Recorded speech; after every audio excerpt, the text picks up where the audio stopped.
Pourquoi est-ce que l'église adventiste n'est pas chrétienne? Alors déjà, d'où ils sortent les adventistes? Eh bien, ils vont apparaître au 19e siècle, tout comme les mormons et les témoins de Jéhovah, ce qui devrait déjà nous inquiéter un petit peu. Vous avez un certain Miller qui va se mettre à faire des prédictions sur le retour de Jésus-Christ, ou ce qu'on appelle aussi la parousie, ou le deuxième avant, d'où le terme adventiste. Et selon lui, d'après Daniel chapitre 8 et des calculs très mal faits, il va penser que le retour de Jésus, c'est le 22 octobre 1844. Et vu qu'évidemment Jésus n'est pas revenu ce jour-là, ça va donner naissance à ce qu'on appelle aux États-Unis The Great Disappointment, la grande déception. Donc Miller, lui aussi, était forcément déçu, il a avoué sa faute, mais comme dans toute secte, vous avez toujours l'idiot du village qui va dire « Non, attendez, il s'est pas trompé, ça a eu lieu dans un autre endroit, ça a eu lieu en réalité au ciel, ce retour de Jésus. » Selon lui, va commencer au ciel un travail d'investigation, le jugement d'investigation. C'est quoi cette hérésie fondamentale? C'est l'idée selon laquelle Jésus, à partir de 1844, va commencer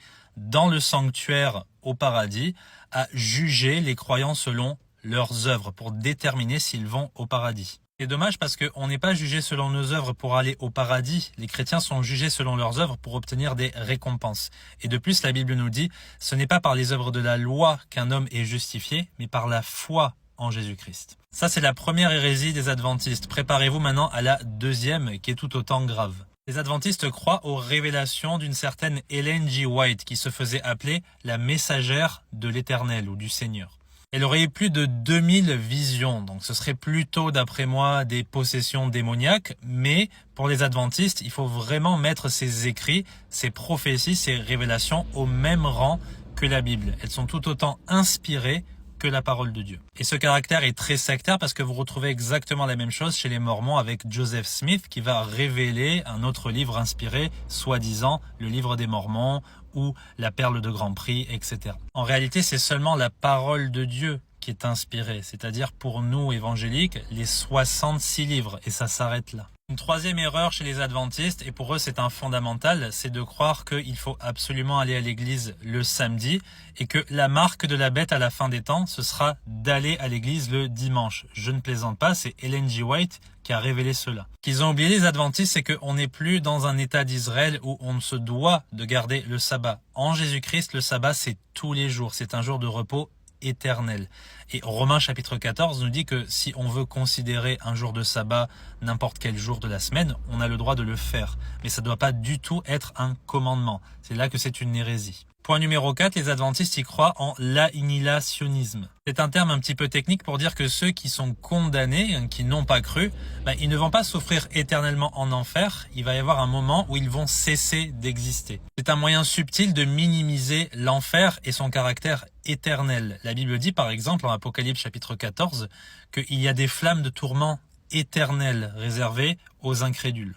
L'épître de Jude parle aussi d'un feu éternel qui est réservé pour les habitants de Sodome et Gomorrhe. Hérésie numéro 5, les adventistes croient au sommeil de l'âme. C'est quoi le sommeil de l'âme? C'est le fait de croire que à la mort, l'âme aussi va mourir. C'est de ne pas croire que l'âme elle est éternelle ou immortelle. C'est évidemment une hérésie parce que si vous lisez Apocalypse, vous allez voir que dans le ciel, tous ceux qui ont été tués pour le témoignage de Jésus-Christ vont demander à Dieu qu'il leur fasse justice. Donc ça veut dire que l'âme, elle a continué d'exister et qu'on est encore conscient. Une autre preuve de ça, c'est l'histoire de Lazare et de l'homme riche. Vous voyez que même en enfer, l'homme riche demande à Abraham qu'on lui donne une goutte d'eau, etc., etc. Il y aurait encore beaucoup d'autres hérésies, mais les adventistes, ils croient aussi qu'il faut encore garder les restrictions alimentaires de la loi mosaïque. C'est marrant parce que Paul, il combattait très sévèrement les esprits judaïsants, et c'est ce qu'on va retrouver aussi chez les adventistes de manière très subtile. Vous voyez, il faut garder le sabbat,